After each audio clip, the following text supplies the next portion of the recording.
L'un d'entre vous m'a récemment posé une question en message privé sur Facebook qui me disait: Salut Benjamin, j'ai envie d'écrire une histoire, est-ce que tu peux m'aider? Pour répondre simplement, je galère déjà à écrire mes propres histoires, donc pour écrire une histoire, il suffit de se poser, d'écrire, et d'enlever plein de choses, de rajouter plein de choses, de voir plein de choses, pour construire une histoire qui soit cohérente et qui marche. Parce qu'évidemment, comme on l'a vu dans une précédente vidéo et comme c'est logique aussi, il n'y a pas de recette miracle pour faire une bonne histoire. Par contre, il y a des moyens de voir comment ont été écrits les scénarios de films existants ou de films qui ont tenté d'exister ou qui n'existent pas encore, via différents moyens et différents outils. Pour commencer, évidemment, vous pouvez décortiquer les histoires que vous lisez, que vous voyez en film, vous pouvez regarder des films déjà en tant que spectateur pour être dans l'expérience et ensuite les revoir en notant peut-être les différentes étapes, la structure, comment les événements changent.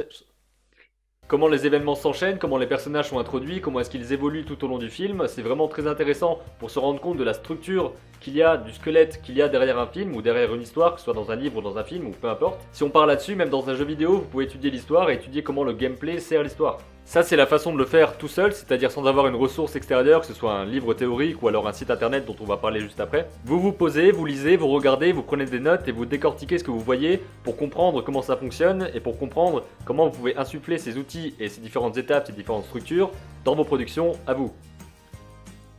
La deuxième façon pour savoir comment ont été écrits et conçus les films que vous aimez ou les films que vous n'aimez pas d'ailleurs, ça peut être aussi intéressant de voir pourquoi. Et surtout, c'est pas parce que vous n'aimez pas un film qu'il est forcément mal fait, vous pouvez très bien regarder ce film et l'analyser pour le décortiquer et savoir comment est-ce qu'il fonctionne.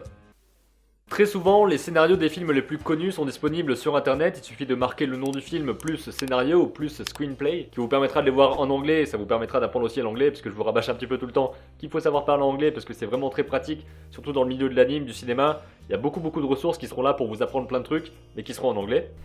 Dans tous les cas, beaucoup de scénarios sont disponibles sur internet, ce qui vous permet de les lire, de les comprendre, de les analyser et de voir dans quel format est-ce qu'ils sont écrits. Le dernier scénario que j'ai lu comme ça, c'est celui de Whiplash, que je vous conseille encore une fois chaudement au passage parce qu'il est vraiment super cool, mais il fout la pression. En même temps, vu ce qui se passe, c'est un peu le but. Then why the fuck didn't you say so? Et enfin, pour pouvoir lire des scénarios et des dossiers de production complets qui vous permettent aussi de comprendre comment sont financés de tels projets, il y a le site du CNC. Le CNC, c'est le Centre National du Cinéma et de l'Image Animée. Vous avez forcément déjà vu son logo ou son nom au début de plein de films, parce qu'il y a très souvent marqué avec la participation du Centre National de la Cinématographie, avec la participation du CNC, son logo est un petit peu partout. Et c'est normal puisque le CNC, c'est le système qui finance beaucoup de films en France, et je vous laisse vous renseigner un petit peu sur le système pour savoir comment est-ce qu'il fonctionne. Ce que je voulais vous dire par là, c'est que sur le site du CNC, vous avez accès à plein de ressources, de scénarios et de dossiers de production pour du court-métrage, du long-métrage, que ce soit de la fiction, du documentaire. Fiction, documentaire, mon poil dans ta gueule, tu vas prendre. Il y a du court-métrage d'animation, du court-métrage en prise de vue réelle. Il y a vraiment énormément de ressources qui vous permettent de voir à quoi ressemble un dossier de financement. Parce que typiquement, avant d'être financé, il faut forcément expliquer son projet à quelqu'un. Donc il faut mettre tout ça en page, expliquer ça du meilleure sorte que le mieux. Expliquez votre projet de la meilleure façon possible pour qu'on voit qu'il soit viable, pertinent et surtout qu'on ait envie de vous financer. Pour le moment, j'ai pas encore eu besoin de faire financer un film par ce biais, ni par aucun biais, puisque j'ai financé aucun film. Parce que pour le moment, tous les films que j'ai faits sont surtout ceux d'un adepte de je le fais tout seul dans ma chambre. Vous pouvez voir les films en cliquant juste là, si c'était pas assez subtil tout à l'heure. Ma gueule en gros plan, c'est pas super subtil non plus.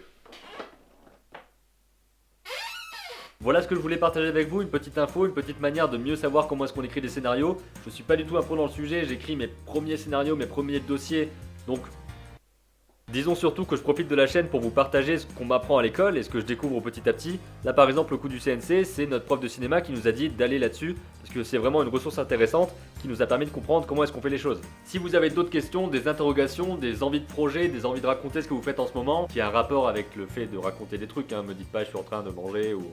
Enfin quoique, si vous vous filmez en train de vous manger, éventuellement en train de vous manger...